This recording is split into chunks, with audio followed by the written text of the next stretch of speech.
তো আবার একটা পা একেবারেই অচল। এবার আমাদের অবস্থা তো দেখতেই পাচ্ছ। হ্যাঁ,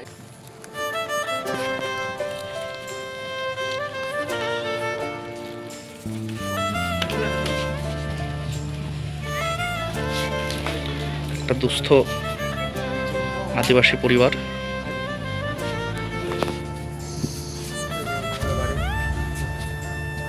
উনি প্রতিবন্ধী, শারীরিকভাবে অক্ষম। তাদের সাহায্য করার জন্যই কিছু খাদ্য সামগ্রী তাদের জন্য আমরা নিয়ে এসেছি।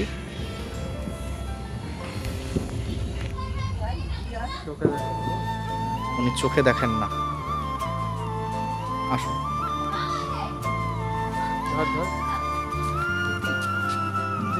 ওইখানে দাঁড়াও দাও জিনিস। ফটো তুলে নাকি? আমি দেবো। আপনারা কি মা ছিলে? হ্যাঁ? না নাতি হয় না মারা গেছে। ওনারা দুজন শারীরিকভাবে প্রতিবন্ধী। উনি চোখে দেখতে পান না এবং ওনাকে আমরা দেখতে পাচ্ছি শারীরিকভাবে উনি অসুস্থ আছেন।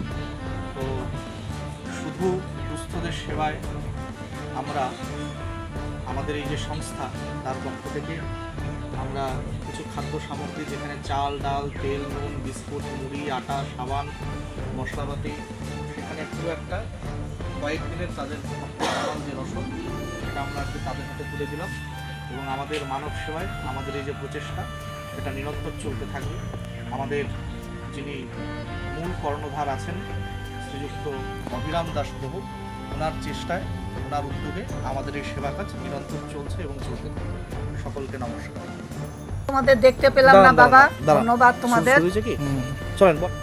আমরা সব প্রতিবন্ধী, আরো একজন আছে প্রতিবন্ধী আমাদের, ওর বউ, ওর তো আবার একটা পা একেবারেই অচল। তারপর আমাদের অবস্থা তো দেখতেই পাচ্ছ। হ্যাঁ, এর পরবর্তীতে আমাদের যিনি আছেন, ঠিক আছে, উনি প্রভুজি আসবেন।